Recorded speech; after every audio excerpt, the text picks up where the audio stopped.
Um, I want to credit the New York Knicks.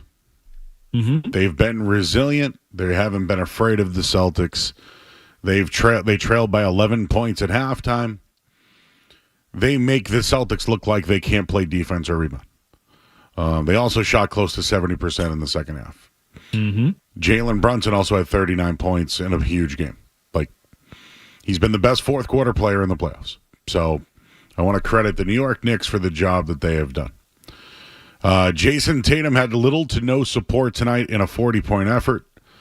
Before the games, Dan Le Batard says he's never had a big moment in his life. Colin Cowherd called him the beneficiary. I did not see him as the beneficiary tonight. I saw him carry the Boston Celtics. Even while he was on the bench resting his wrist, Jaylen Brown gets his fifth foul. Porzingis can't run up and down the court, and nobody could hit a shot. So I just can't do that tonight. I can't do the Tatum didn't show any of that tonight. Literally, he got hurt trying to save the season. So I can't do it, and I won't accept it tonight, Saron. And finally, Joe Mazzulla had some interesting lineups and substitutions. Left Jaylen Brown on the bench with 5 fouls while Porzingis and other guys continued to struggle, and the Knicks just kept battling back. No timeouts, no trying to settle things down, not to mention the Knicks were in the bonus. So those are my 3 takeaways tonight, but either way, this was a catastrophic loss. They trail 3-1, and I don't know what the future of the Celtics is.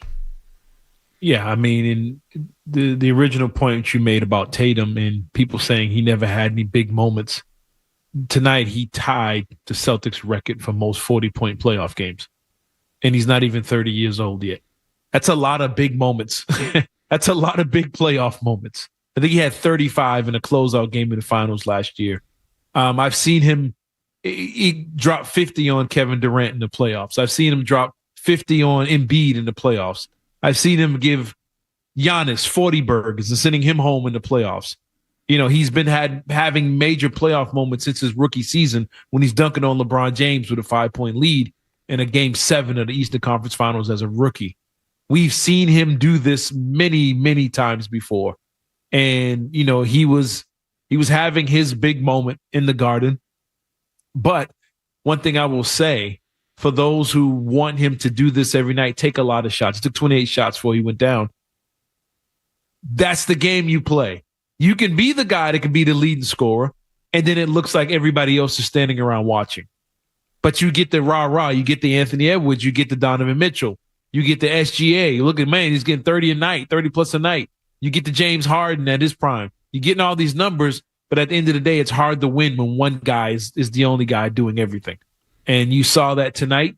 But the key to me, this game, was the defensive effort. They could not get a stop in the second half. They shot well in the second half. Celtics still scored 113 points. The most points they've scored in this series. We said the other day, if they can get to 110, they're going to win every game. They couldn't get stops in the second half. And it wasn't Brunson. It was Bridges. They could not stop Bridges. They couldn't stop the bleeding. He was absolutely money in the mid-range. And I love the fact, I got to give him credit. He kept taking that shot and making it. They couldn't get defense. They couldn't play defense. Tatum didn't get the help. And the Celtics front court might have had their worst game of the season. Now, collectively, I'm talking Porzingis, Cornette, and Al Horford. I think they might have had their worst game of the season on both ends of the floor, and that was the reason they lost this game tonight. All right, we'll hit a headline. We'll get people lined up on the phone lines. We'll read some of the chat is wild right now if you want to get in there. That's fun stuff. But, yes, the Celtics are down 3-1. You nailed it. The defense was the problem. The rebounding was horrible. And you're right. I think, Cerrone, there were questions about relying on certain people. I don't think people thought it would come to light, especially in this series. And, it is glaring in this series. So we'll hit the Sports Hub headlines here. We'll continue to take some calls. We'll be here until midnight tonight. Cerrone Battles here. I'm Joe Murray. Let's get your Sports Hub headlines. Essential Sports Hub headline presented by Celsius Energy Drinks. All right, Celtics lose tonight, 121-113 after a 42-point performance from Jason Tatum. We do have an update. According to Joe Mazzulla, he will have an MRI tomorrow. No further updates, but lower body injury speculation, not good. The Warriors and Wolves are on right now. Wolves lead 14-12 early in the first quarter. The Dallas Mavericks got the number 1 pick in the lottery tonight. San Antonio second, 76ers third, Charlotte fourth, Utah finished fifth, and the Red Sox lost. I gave up on the score. 14-2. It was bad. It was really bad. Headlines, they are brought to you by Awaken 180 Weight Loss. Give yourself a goal of losing 40 pounds by the 4th. It's doable. It's easy, and your summer self will thank you. Awaken180weightloss.com. I'm Joe Murray. You're listening to Joe Murray on 98.5.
if there was that get up from Joe Mazzulla. Just on the Tatum injury, he took. If you watched, Josh Hart kind of stuck his foot out to get his hand in. Tatum tripped over it, fell on his wrist, was down for a little bit, definitely holding his wrist. He didn't start the fourth quarter. He had that wrap thing that he was carrying on the plane the other day. He had that on, and then Jaylen Brown got his fifth foul, and they had to put him in the game. Mm-hmm. So, I mean, I don't know. Is it hard? It's hard for me to give analysis on what went wrong with the Celtics when I just keep going to Jaylen Brown. I know they got out rebounded. Like, they got crushed on the rebounds. And you mentioned already, the big guys were nothing. But every time Jaylen Brown, every time he tried, there was no Robin tonight. He was no Robin. He hasn't been a Robin. And he was Alfred. I'm gonna stick to tonight. I'm trying not to look ahead to Wednesday yet, but if people have had confidence in Jaylen Brown, people have had confidence in Kristaps Porzingis, it's not working. Yep. It's not working, and I almost wonder if he didn't get hurt. Could he have willed him? I think it was getting out of hand at that point. He got hurt on a Jaylen Brown turnover. Am I killing Jaylen Brown right now? No, you're not. I mean, you're being fair. He had five. He only played 30 minutes tonight, 32, whatever it is. He turned the ball over 4 times. He had 5 fouls. One of them was he got lucky it wasn't a breakaway foul. You win the challenge where he could have picked up his foul on an offensive foul, and then the very next play he picks up another foul and has to sit on the bench. He just didn't have it going tonight. I mean, he got a few layups late in the game and kind of got his numbers up a little bit, but he wasn't really a factor. I mean, he was a factor earlier in the game, and then he kind of just, like we've seen from him in the past, and we've got criticized for questioning this in the past 2 seasons, where he disappears in second halves of these games, and I don't know what's causing it. I don't know why. Again, this is the entire second half for Jaylen Brown. He took 7 shots. He was 4 out of 7 in the second half. He had 3 layups in the lane, 4 layups in the lane, and that was the game. They did a couple garbage layups late, and that was the game. 4 out of 7 attempts for Jaylen Brown. I mean, you needed him to be what Bridges was tonight. You needed him to give you more of that. First half, he took 9 shots. He was 3 for 9 the first half, hit a couple threes, hit the mid-range shot. But he got off to a decent start in the first half of this game. But again, you needed him to be what Bridges was, or we always give him credit for being one of the better defenders, him having attitude, being left off all defense and stuff like that. He has to be better at not fouling, and he can't let the Bridges and the Josh Harts and OGs score on him. He's got to figure out a way to be better defensively. We said this the other day, Joe. This is Caleb Martin's situation all over again. When you allow these guys that aren't big scorers to have these big nights on you, like, man, are you going to get a stop here? Are you going to stop this? Josh Hart in the first 2 games was averaging 12 or 20 a game. Bridges late in the last 3 games has been big. He's got to get the stops on the defensive end. And I said this on Twitter X a little while ago. There's been a lot of people over the last 2 years who's been telling us that Jaylen Brown is more clutch. He's a tougher guy. He's a mentally tough guy. He's just as good as Tatum. He's the Finals MVP. He's better. Now we get to find out. Now we get to see what he's all about. Now let's see what he looks like when they're double teaming him, when they're trapping him, when there's no other guy to fall back on, when he has the best defender on him. Let's see how he shows up. Because the last time he was in this opportunity, Jason Tatum gets hurt in the first quarter against Miami in a Game 7. Jaylen Brown turns the ball over, 10 times and has a terrible game. Let's hope and pray he doesn't duplicate that on Wednesday when they get back home and at least plays like the All-NBA play that we know he's capable of and see if this series can get extended. All right, the Celtics defense, I feel like has been okay in the series. The first 2 games, the Celtics really just shot awful, and I think they beat themselves. But I think you saw a lot of cracks tonight. I don't know if it was, again, rotations, substitutions, Porzingis coming off the bench. There was a lot of things there. But New York had 37 points. What was that, in the third quarter? They shot 65%. Jalen Brunson had 18 points. He was 7-11 from the field. They erased a 14-point Celtics lead. The Knicks ended up getting a 3-point lead for a 30-13 run. And again, the Knicks shot over 60% in the second half. I thought it was a little higher than that. Maybe there's some shots late, but the defense has been horrible. And I wish I could point to the rebounding. I thought that one of the issues with the Celtics this year, just in general, was rebounding. Tonight, when you look at the rebounding edge, 31-43. And I believe at one point, the Knicks had 11 more shots than the Celtics because of those offensive rebounds. So, I don't know. You get those 11 chances off of offensive rebounds, of course you're going to have a double-digit lead, yet the Celtics still blew a double-digit lead. Did I lose Cerrone? I'm sorry about that. The rebounding saved the Knicks in the first half. The offensive rebounds, I think, kept them from being down 20 again. And it gave them several opportunities. But the second half, the Knicks, 67%. Wasn't a lot of rebounds in the second half because the Knicks were making everything. 67%, 30 for 45. And the key for them is something we've been begging the Celtics to do. Out of the 45 shots they took in the second half, I think only 11 of them were threes. If you look at the shot chart in the second half of the Knicks, all you see is green dots littered around the paint. I mean, so many at the rim, mid-range, free throw line down, 16 feet and in, all inside the lane. That's Bridges and that's Brunson, literally saying, okay, we're going to just take mid-range shots. And the Celtics couldn't do just short fadeaways. They had no answers for it. And give the Knicks credit. It's not like they were open. Bridges and I can't think of the other guys. Brunson. They were just hitting these fadeaway shots at a high percentage in the second half. And you're sitting there like, man, are they going to miss anything? And they just kept taking the easy shots. They moved the ball around. The Celtics sag off. Just take the easy fade. They played old school basketball the whole second half of this game, and the Celtics had no answers for it. And that was really the difference. Bridges was on fire, and they couldn't stop it. Bridges, 70% in the second half. He was 7 out of 10. 70%. And the only shots he missed was 2 3-pointers, and the furthest away from 2 was at the top of the key. Everything inside of that he made. He was 100% free throw line and down in the second half of this game. That's just great shot making, and the Celtics had no answers for it. They couldn't turn them off. Yep, people, again, Celtics fans, we have 500 people watching on YouTube right now. Our phone lines are absolutely loaded. Everybody's losing their minds about this game. But they only see it through the green-colored eyes. You know what I'm saying?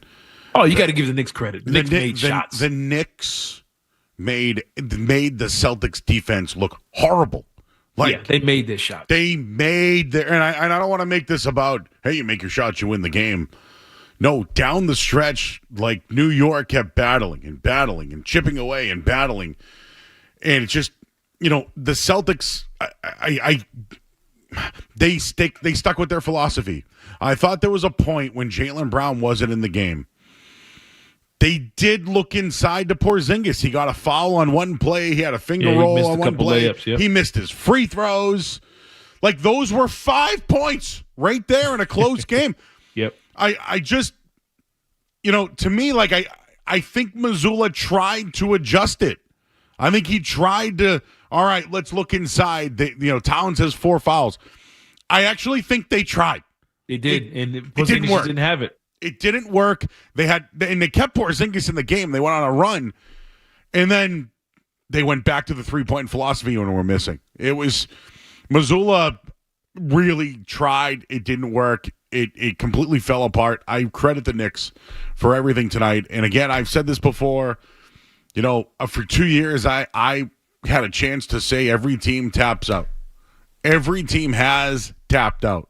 Not the New York Knicks. They haven't. So if you want me to take the L, I'll take the L. They didn't tap out. They've been resilient. And you mentioned the numbers in the fourth quarter for Brunson. Brunson's been the best player in the series. I don't know if I can say he's been the best player in the series, but in the fourth quarter, the guy's the best in the NBA right now. He's the best fourth quarter player in the NBA, and they can't stop him. And the reason he is because it's not just his own personal skill. If you watch the games, the whole design of their offense is to get the ball to Brunson and get him the easiest look possible. It's like, man, why don't you just double team, try and get the ball in his hands? If you look at the Knicks, that lineup they put on the floor, they're not even looking to shoot the ball. They're looking to get the ball to Brunson, screen for him, and make it easy for him to get buckets. That's why he's so dangerous in the fourth quarter. Nobody thought he was the most dangerous player in the fourth quarter when he was in Dallas playing with Luka. But when you put him in this system, guys like Josh Hart, there was a point where Josh Hart was wide open at the foul line. I mean, wide open by like 5 feet, and he wouldn't shoot it. He turned his back to the basket to get the ball to Brunson, and then they're setting these double screens. They're closing the elevator doors on him. They're rolling him to the basket without the ball. It's give and goes, setting screen. Next thing you know, there he is 10 feet from the basket with Derek White on him, and he just shoots the one-legged step back, and it's an easy shot. And he's so good at drawing fouls, you don't want to play him too close because you end up fouling him. And they just milked it over and over again. The Knicks in the fourth quarter, 15 for 22. They only took 4 3-pointers. Everything else that they made was inside the paint. The other 13 of their 15 makes in the fourth quarter were in the paint. And they were all Jalen Brunson runners, push shots, banks. That's offense. They kept running it, getting him easy looks. And they didn't settle for the three. Excuse me. But I mean, they everything they did was for him. The Celtics in the fourth quarter, as bad as it looked, I think they shot 50%. I mean, they weren't shooting that bad. Celtics made a bunch of shots in the lane in the fourth quarter. They hit 3 3-pointers in the fourth quarter. But the Knicks, 68% was just too much for the Celtics to handle. And it was Brunson, Bridges. They made their shots. And we said it the other day. Eventually, they were going to have a game where they were hot. Every team in the series has that game when they were hot. Unfortunately for the Celtics, they got hot at the wrong time. I mean, the Knicks got hot at the wrong time. You lose your best player who was your hottest man of the night, and you give up 121 points to a Knicks team that you've been holding to 90 the first 3 games of this series. So they made their shots, and they did their thing, and you got to give them credit for doing that. But the Celtics, I mean, it is what it is. Their front court played a terrible game, and I know after the break, but I'll get into Derek White, who looked like he had a great game, but he fell back to bad habits that cost him in games 1 and 2. Agreed. All right. Well, we'll get to the people too, because listen, poor Matt Stenberg tonight. He's taking it like from the. He looked like the operators in John Wick. He's on the production side of it. I'm here in the studio. I got the YouTube open. My Twitter is. I'm taking the brunt of the loss. It was like I gave up points tonight. You know what I mean? It was like I missed the threes tonight. And Matt Stenberg was the one, on the floor playing defense. This is what it's like here in the studio right now. So we might need you to be the Robin tonight, because the Celtics certainly didn't have theirs. We'll take a quick break. Again, the phone number here is 617-779-0985. This hour of the sports was brought to you by Valvoline. It's an oil change. Enjoy quick and convenient vehicle maintenance this month. Visit NewEnglandOilChange.com to save 15% off your next draft or oil change. And Valvoline is an oil change, the official oil change of busy people. We got another hour to go. So we're on Battles here. I'm Joe Murray, 98.5 The Sports Hub. More Joe Murray coming up on the Sports Hub.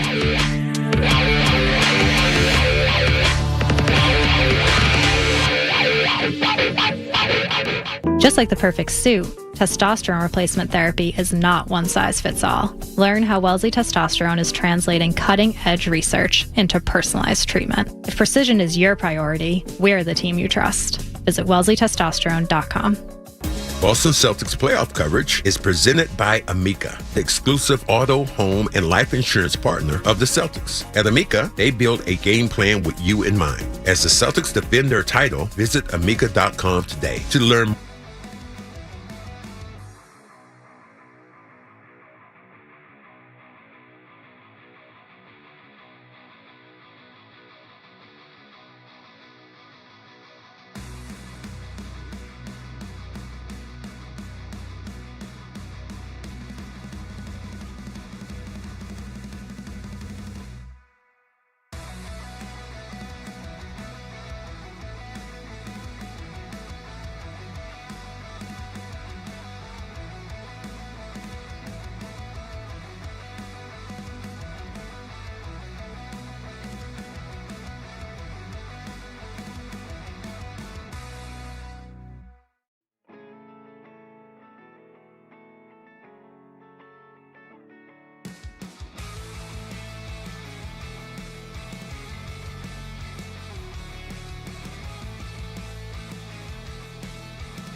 I know you have a take on Derek White. We'll get to it in a minute here. No, go ahead. Let the people give. Let the people let's release the hounds. I've been literally getting pelted.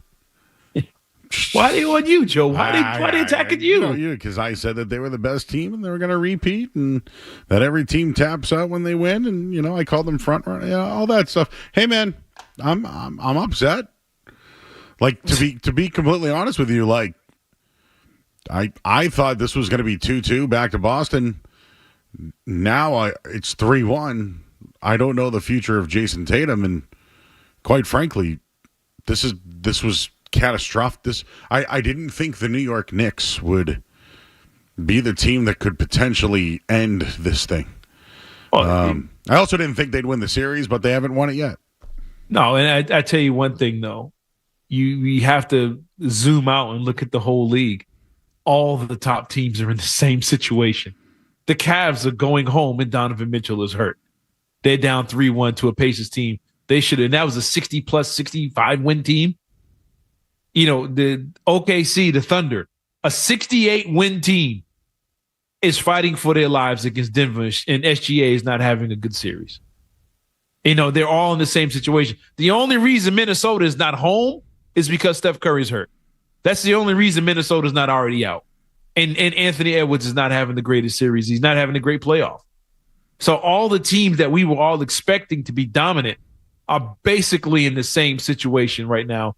And the only one that's flipped is the Warriors because Steph Curry's out and Minnesota has a chance to play healthy. But they're battling right now with the Warriors. They're 2-1, but this thing could be 2-2 by the end of the night.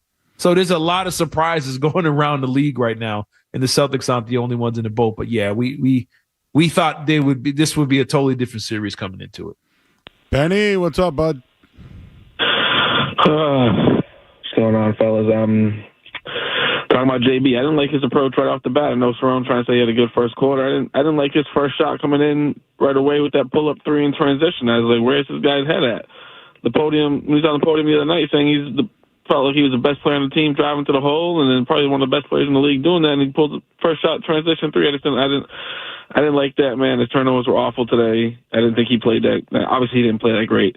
Mazzulla just didn't adjust well either. That fourth quarter, I understand Bridges is going off. I mean, who else did the Knicks have in the game? Brunson on the bench, double Bridges, and have him feed it off to Robinson at the free throw line. If that's who they're using the screen. Like, I'm not scared of Mitchell Robinson having the damn ball at the free throw line. You were putting him there all series. I think that, it's weird, but as far as some of the adjustments go, I think they missed Hauser. I think they just need another body out there or a guy that can spread the floor. I got people chirping because, Tatum was great, but he bounced the ball for 20 seconds. I don't know. Do you see everybody else just kind of standing around? Like, do you see anybody else doing anything else? Tatum, I think a lot of this game, I think he passed too much in some of these situations. There was times where Tatum gave up easy shots to give his teammates better shots. And what did they do? Clank. You're right. So he just, late in the game, was like, they don't have it. I'm the only one that has it, so I'm going to take over this game. And at one point, he literally took over that game. And you're sitting there like, man, this is one of the great playoff performances. The only issue was Jalen Brunson took over for the Knicks at the same time and saved their season. They had two guys take over where it was Tatum versus Brunson and Bridges. At one point, Al Horford took 2 shots all night.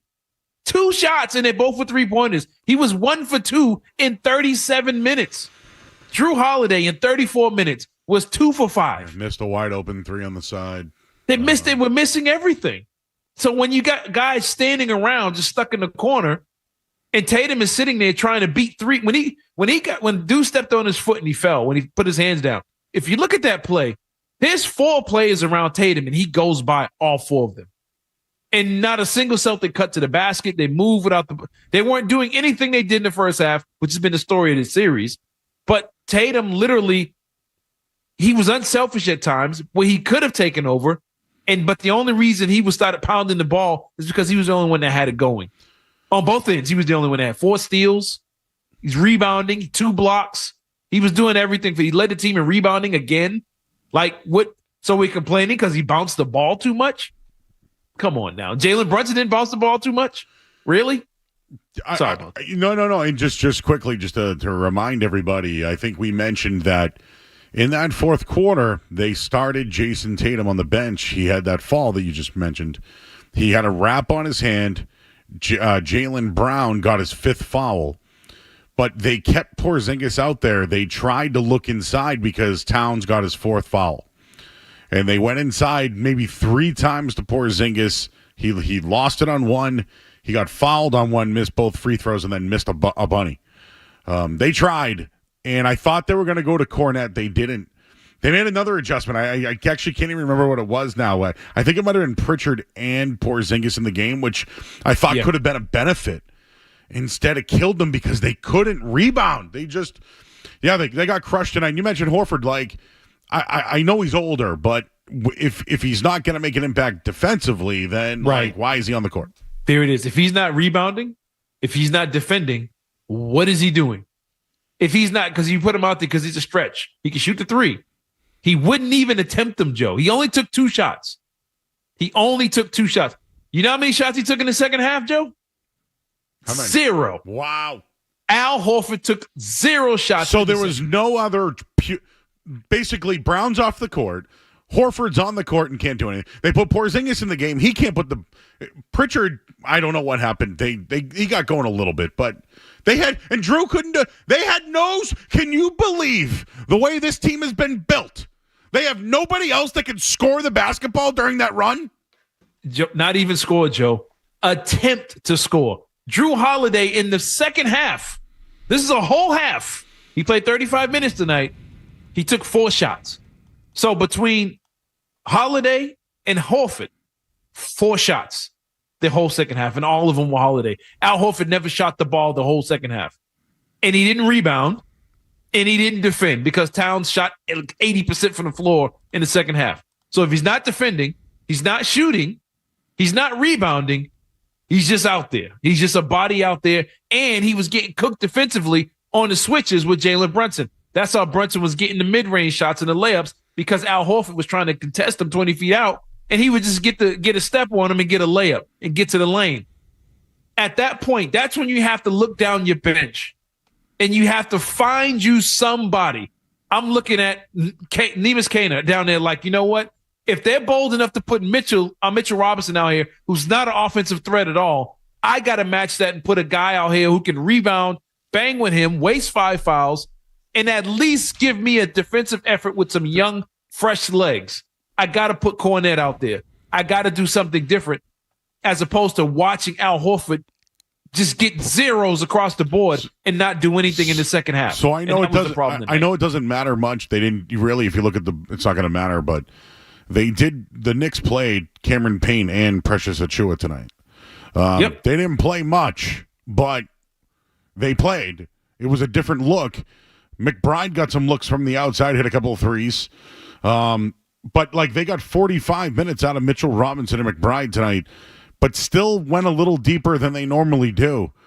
The Celtics, I mean, who can you even look to down there? To me, the guy would be Baylor Shireman. I know you mentioned Keita because he's a big and can rebound. Yeah, he just needed a big out there, a body to bang in the lane. I just think Shireman can dribble the basketball to the hoop. And, you know, that's why. Like, that would be me. Like, all right, what's down there? You know what I mean? Like, and I agree with you. Keita could run. They should have went back to Cornette when Porzingis was struggling. They didn't. Anyway, it was the defense. The defense was horrible. This is what I mean by green-colored glasses. All people can think of is the threes that they missed. They don't look at the poor defense that they played all night long. They scored 113 points. That's the most points they've scored this series. The offense was fine. They shot with their normal 48 threes a game. I think that's below their average during the regular season, right at their regular season average. They didn't overly shoot the 3 tonight. They shot a decent percentage, I think, in the second half of this game. But the difference was, I mean, they couldn't defend. They didn't have the legs to defend. The Knicks made a bunch of difficult shots. They were hitting everything. Brunson got going.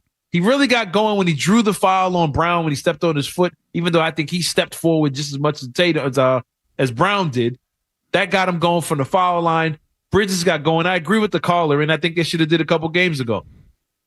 When Brunson's off the court and it's Mitchell Robinson and Josh Hart, I'm double teaming Bridges and getting the ball out of his hands. Okay, we can't stop that fade. Double team him, get the ball out of his hands, force Josh Hart to make that shot. Force him to hit those shots. Force Towns and his crying self to hit those tough shots when he's being contested closely by Al Horford and one of those other guys. Force him to make those shots. But they didn't. They still played him. They trust their process. We're going to play him one-on-one. And he's burning you doing it. Get the ball out of his hands, especially late in the shot clock where you know he doesn't have time to pass it. Run out there, get two people on him, force a tough shot. That would have changed everything, but they kind of let him just keep going. But the defensive effort wasn't there tonight. And on top of it, the Knicks were on fire in the second half of this game, and they were out of it. But offensively, my biggest issue offensively, of course, is the bigs not being aggressive. Derek White, he had it going in the first half. Derek White in this series has taken 43 three-pointers, I believe it is. 43 in 4 games. He's only taken 13 twos. Tonight, he took 1 2-point shot the whole game. Derek White took 1 2-point shot. And he still managed to get to the foul line 7 times. He took 7 free throws. He took 1 shot that wasn't a 3. This is the same thing that hurt them in games 1 and game 2. Game 3, it was the exact opposite. He only took 10 shots total, and half of them were 2s. And they won by a wide margin. Derek White, you talk about shooting too many 3s, 43 3-pointers and only 13 2s against a backcourt that's Josh Hart and Jalen Brunson, 2 guys that are not known as being the greatest defensive backcourt in the league. He's only taken 13 2-point shots this whole series of 4 games. They haven't schemed anything at Brunson or even Karl Anthony Towns, and they did it all regular season. I don't know what has changed. Mark Lewis, sound off, bud. What you got, bud? Listen, man, the only excuse Joe Mazzulla has right now, I mean, obviously, Tatum was phenomenal tonight. Of course, we lose the 40-point Tatum game. He deserved better. It felt like he was getting no help from anywhere else. Joe Mazzulla's only excuse for not being able to game plan better at this point is that you don't know how. That's it. That's got to be it. You just don't know how to adjust. The Knicks just body punched you to death, taking whatever you gave them on D. Jalen Brunson, a little fadeaway baseline, nailed it. Bridges was contributing, a turnaround jumper off the elbow, whatever. Like, they're not above, like, mud plays, like getting down and gritty in the paint and doing whatever, and the unsexy 2-point shot, which is apparently just like a lost art in the NBA. I don't know, is the Celtics thing like, hey, let's just hit 43s, and if they go in, we win? Is that the game plan? Like, no kidding, man. If any team in the NBA does that, you're probably winning the game. I just don't know. It's a matter of, like, is there a silver lining here where their best player goes down, and now everybody can kind of look at the supporting cast and go, everybody's capable of better than this, come together. You still have a pretty deep team. You do. You're the defending champions for a reason. It's not just because the only 5 guys starting on the court are your only good players. I mean, you got to look around at yourself at some point. And by the way, for anybody chirping Tom Thibodeau that, he runs his guys dead, his practices are too hard. Weird. The Knicks are the best fourth quarter team I've seen in a long time. Yep. They get better as the game goes on. Agree, man. So clearly Thibodeau's... I'll say this. Thibodeau's known as a defensive coach, right? Yeah. Do you think that he's at least thrown off the Celtics offense? Like, I feel like maybe he should get some credit for that, I would I'm sorry. Go ahead, buddy. No, what I'd say. I appreciate you, Mark. Good stuff, bud. Good stuff, man. Look, I wouldn't say he has, because there's still situations where you're looking and there's Jalen Brunson on Jaylen Brown 5 feet from the basket. And he's not going after him. And then he waits till he's 10 feet from the basket, knowing Jalen Brunson is going to flop. He's going to throw his head back. He learned from his pops. That's how his pops stayed in the league. Just taking charges and being that type of guy. He's learned from the best. And this is a little basketball, little trick here that they've been doing for years. Take it back a little bit. The international players started this to coming in from the FIBA leagues and the Euro leagues, stuff like that. They would always have the guy with long hair and with the headband, and they use it to sell the flop. They've snapped their head back, and you would see the hair fling back. The guy for the Cavs. He was excellent at it when LeBron was there the first time. But they always had guys that did that. Jalen Brunson does the same thing. And you look at him, he snaps his head back and you see his hair fly back and you're thinking he's getting killed. But Jaylen Brown looked at him before he posted him up and still threw the shoulder into his chest and he drew the foul. It's like, dude, he's the best in the league at it. He sells it. He knows how to make it look like he's drawing these fouls. But, dude, when you catch the ball against him in the paint, you don't catch it close enough so you don't have to dribble. You just catch it and turn around and lay it in. I'm seeing Josh Hart. I'm seeing Jalen Brunson on the Celtics bigs. You mentioned on Porzingis in the lane, on Al Horford in the lane. Al Horford caught it in the lane, turned around, kicked it to the corner for three. Porzingis caught it in the lane on Josh Hart, 3 feet from the basket, immediately turned around and tried to kick it out for three. OG steals the ball. They're not even looking at the rim when they're getting these mismatches. And if they were, it would force the Knicks to change what they're doing defensively and make it so they're not switching.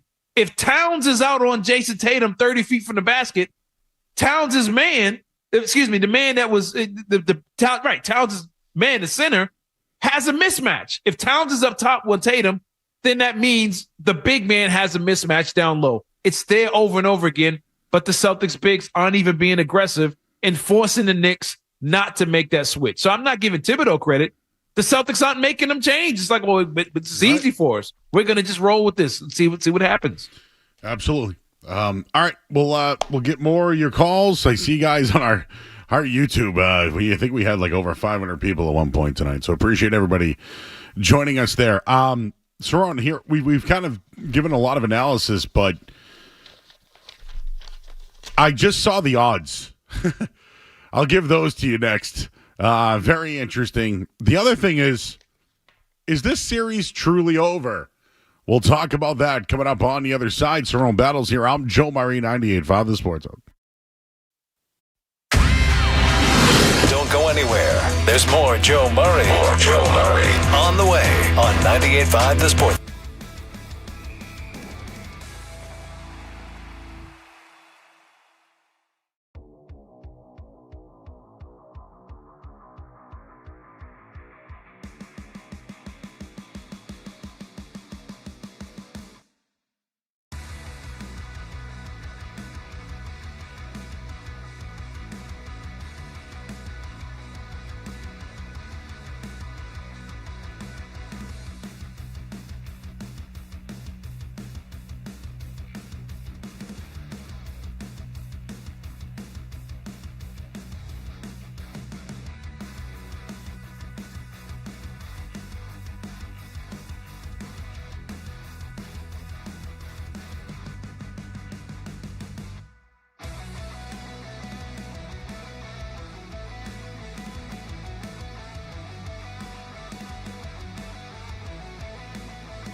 The series now shifts back to Boston.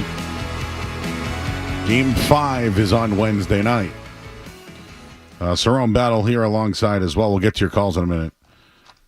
I just want to let Celtics fans know that the Celtics went 8-2 this year without. Just want to make sure this was correct, but the Celtics went 8-2 without Jason Tatum this season. It's a pretty good record, right, Cerrone? Not bad. It's not bad at all. It's not bad. Not bad. Better than I thought it would be. Gee. Without speculating, he's probably done, right? Yeah. And if it is what it is, Achilles or something like that, you might not see that man till Christmas. Whoa. Are you kidding? No, dude. He might be done for next year. Yeah. Well, just think about it. Just to compare, remember Kevin Durant got hurt for the Warriors in the final? Yeah. They won that game, by the way. Mm-hmm. They lost the series. I'll just look it up right now. Kevin Durant suffered an Achilles injury Game 5 of 2019.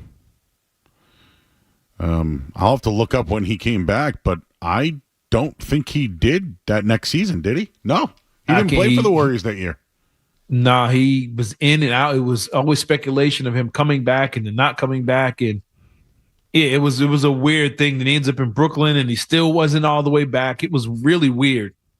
But yeah, I mean, it's unfortunate. I think we saw Dame went down with the same thing. But Dame's a lot older, but I mean, Dame went down with one in the playoffs. And I've said this on this show. I've said it on every show on that I've been on this station and everywhere else. These guys in the NBA with these 3/4 sneakers, I don't know why. I can't figure it out. I don't know why they keep doing it. I don't know why they keep playing them low KDs. He went down like that with them low Kobe's that everybody likes to wear. Kobe had them on when he went down. Tatum with his low sneakers, they all go down. They all have these injuries. Nobody plays with sneakers that cover their ankles anymore, that support their foot. It's all about style and lightweight and quickness. Nothing is about stability anymore. I know there's probably some data that says those new Tatums don't do. They're not high at all. None of the shoes are high. Huh. Just Google a pair of David Robinsons. Well, I've actually held a pair of Tatum sneakers. I've held a pair. Crazy lightweight. I own a pair of 741s. You're right. They're not the old Reebok that went up high that I wore in high school, or those Nikes that went above. I guess you're right. They're not. They don't go above your ankle. None of them are high. They don't cover the ankle. And so many guys are wearing these lightweight, soft shoes. Zion played a game, I think it was in college or his rookie year, where his foot blew through the whole shoe. And it's like, dude, what are we doing here? But these athletes keep going down with these ankle injuries, these lower leg injuries. And it's like over and over again, they all have these low cut shoes. And it just doesn't seem to give them the support they need for these injuries. Now, they're right. There might be data that says, well, guys tore Achilles more in the 80s and 90s. I guess, but it just looks funny when everybody's out there basically in running shoes or cross trainers, as we used to call it back in the day, playing basketball. And it just, I'm sorry, if my body is worth $500 million, I'm out there armored up. You want Nike, want to create me a shoe? Create one that covers my ankles and my legs and my lower legs. I'll take it back old school. I'm worth too much. And now when you get wheeled out of the stadium in a wheelchair, you're sitting there like, dag, I wish I had more support, or wish I wore more braces. I know it's a tendon injury, different from bone or something like that.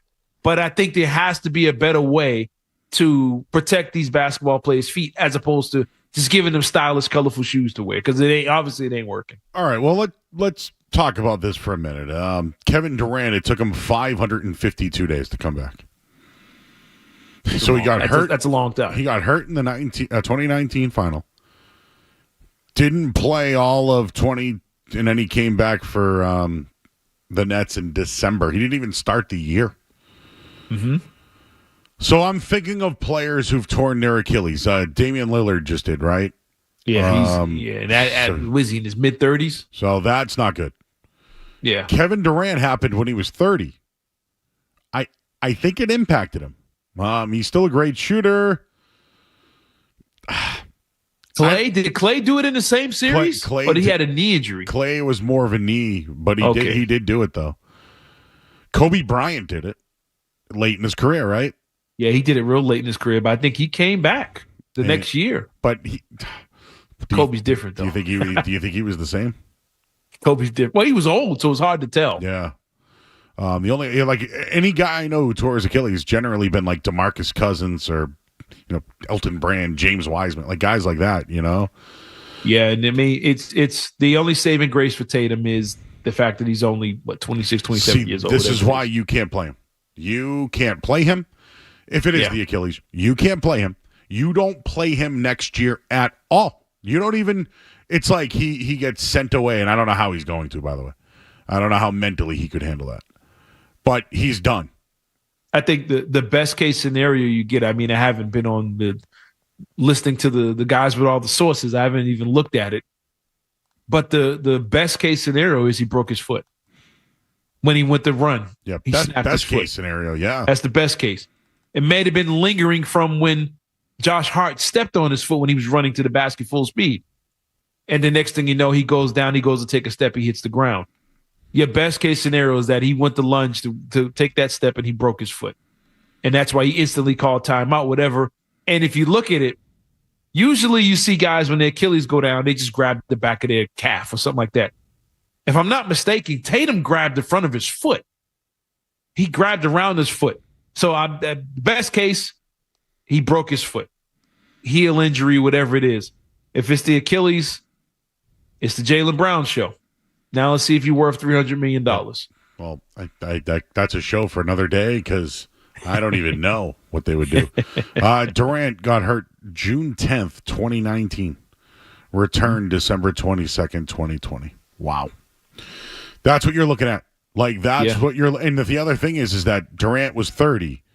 This guy's 27 and is the highest paid player in the league. And he's your team,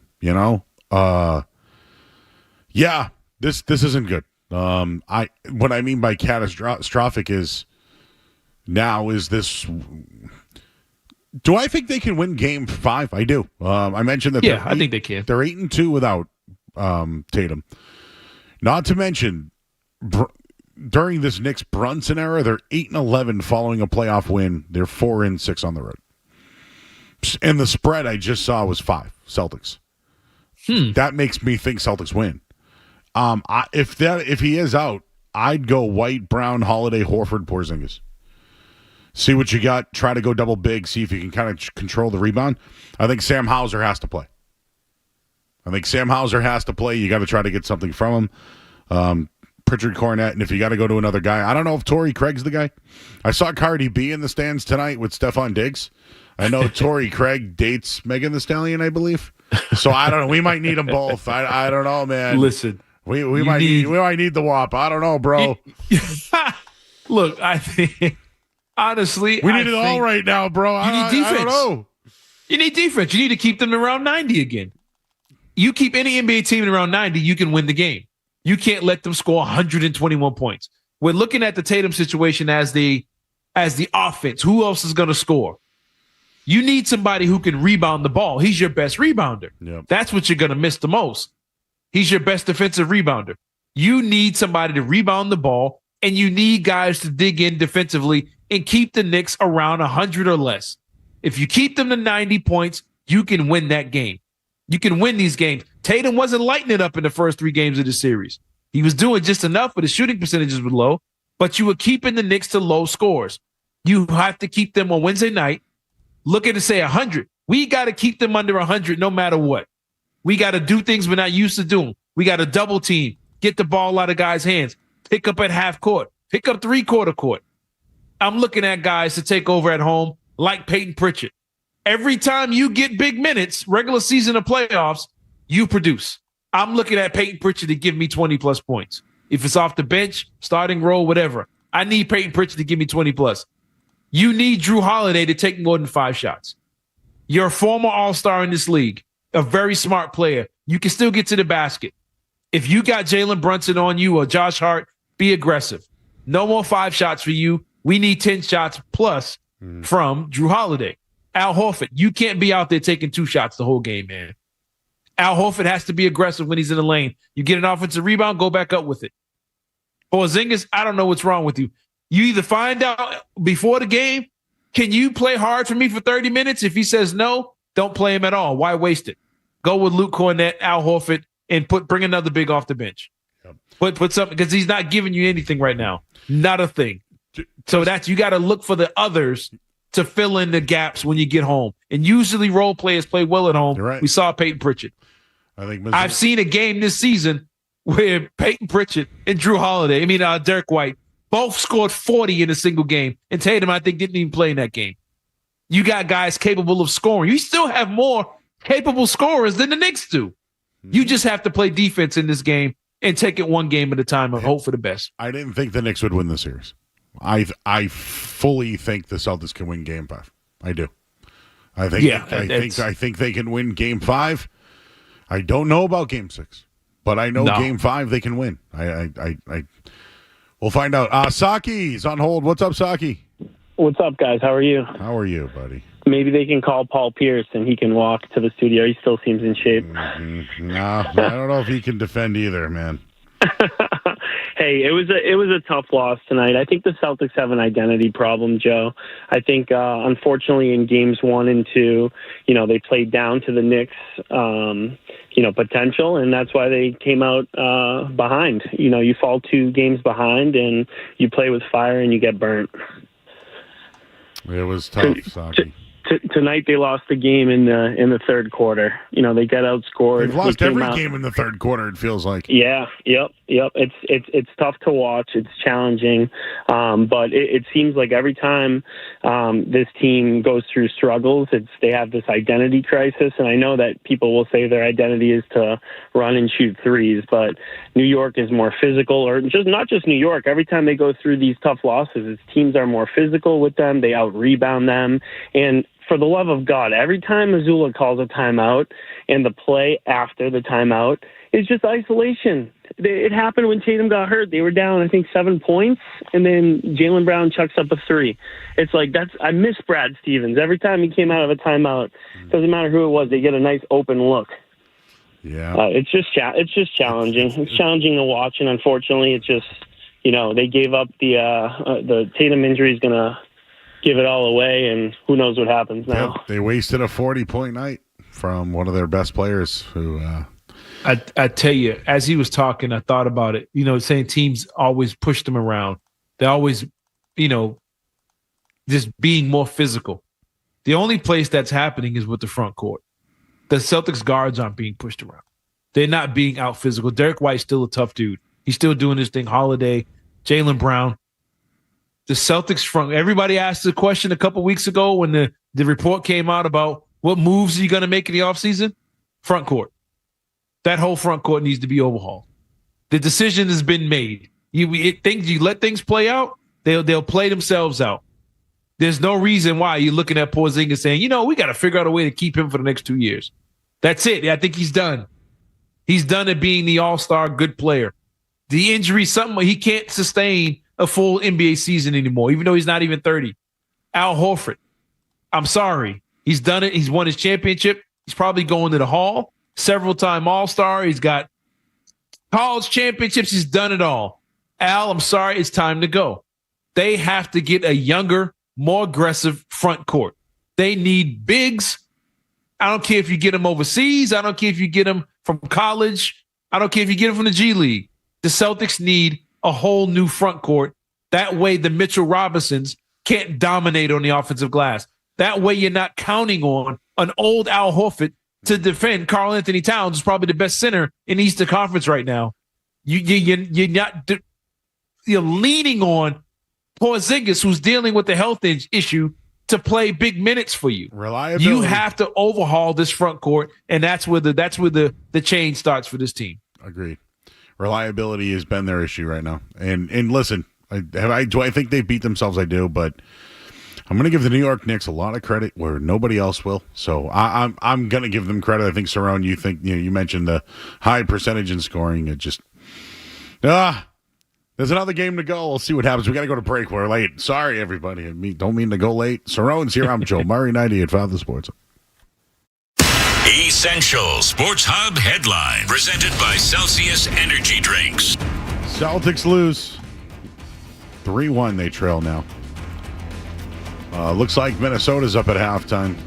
60-50. Oh, no, Warriors are up 60-58. Oilers up 3-0 after 2 periods over the night. Hurricanes now a 3-1 series lead over the Capitals. Red Sox lost 14-2. Headlines are brought to you by Safety Insurance, providing comprehensive coverage for your auto, home, and business. Ask your independent agent about safety. I'm Joe Murray. You're listening to Joe. You're listening to Joe Murray on 98.5. You're listening to Joe Murray on 98.5 The Sports Hub. Boston Celtics.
plus 14-1 tonight. So when the Celtics season ends, if the Celtics season ends, that's what we're stuck with.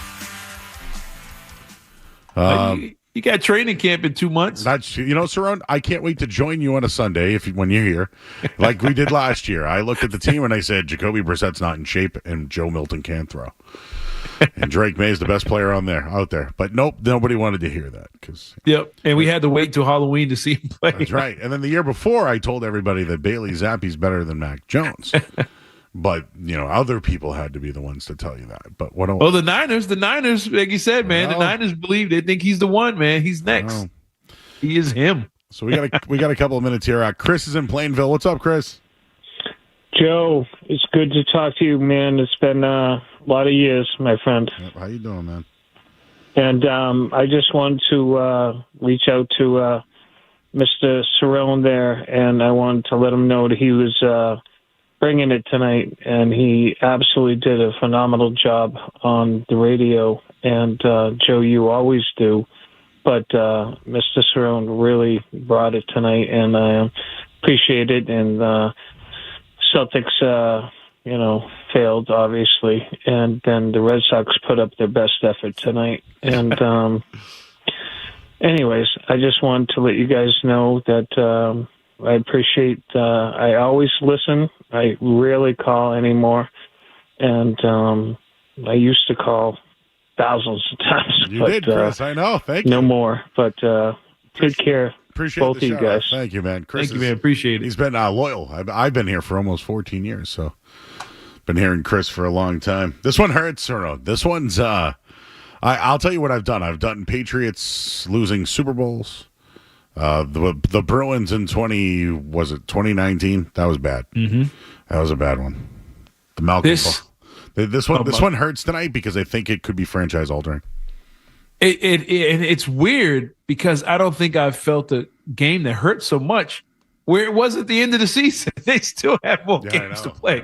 It's weird. It's usually like, oh, that's all she wrote. But I mean, they put themselves in a hole to where they have to win 3 games in a row. Now, it would be so New York Knicks for them to lose. And I would, man, it would be the highlight of the season if the Knicks would have blown this thing. Not to see the Celtics win, to watch the Knicks lose. But I would like to see the Celtics at least make them sweat. Win one, put the pressure on them to win at home, and see if they can make 67% of their shots in the second half at any other game for the rest of their season. Put pressure on them, play defense, change your strategy up, change how you play basketball, and see if the Knicks can adjust. Because I still think, even without Jason Tatum, you have the more talented team. And it's all about the coaching now. Can Mazzulla and Sam Cassell, who's looking for a coaching job, can they outthink the Knicks coaching staff coming back home and at least get this thing extended another game? That's the question for me going into Wednesday night. All right, Ethan's in Haverhill. Hey, Ethan. Nope, he's not ready to go. How about Paul in Rhode Island? Paul. Hi, my man. Thank you for. Let me just say, thank you, Joe. Thank you, Cerrone. You have a great show on weekends. I'm going to say, get ready for the Knicks and the Celtics to be in your face for the next 5 years. That's one. Second of all, I think the Celtics are just decoying us right now because for the new ownership, everybody knows that they want the seven game revenue. It's good for the 2 high market teams. And let me tell you another thing. Don't make me put, and I have no choice. Don't make me put $60 in my tank for gas, $60 to park the car. Okay, all right. I know. It sucks. I know. Nah, the league wouldn't do. The league wouldn't have the Celtics down 3-1. 30 seconds to go here because we got to get. Yeah, the league wouldn't have the Cavs down 3-1. No one wants to see the Pacers, and no one wants to see SGA go out in the first round. You're right. No one wants to see Anthony Edwards going 5 for 15 or whatever he is to a Golden State Warriors team that doesn't have Steph Curry. If it was up to the NBA, Minnesota, Boston, and Donovan Mitchell and SGA would be your Final Four, hands down. And LeBron James and Luka would not have gone out in the first round if it was up to the NBA. Now that lottery's another story. We'll get into that another night. Matt Stenberg, excellent job tonight. Thank you for all your help. We got the Don't You Forget About Me as we're out. Cerrone, we'll talk on Wednesday night. We'll find out what happens. Hopefully that's not it. All right, for Cerrone Battle, I'm Joe Murray, Matt Stenberg as well. I'll talk. More Joe Murray coming up on the Sports Hub.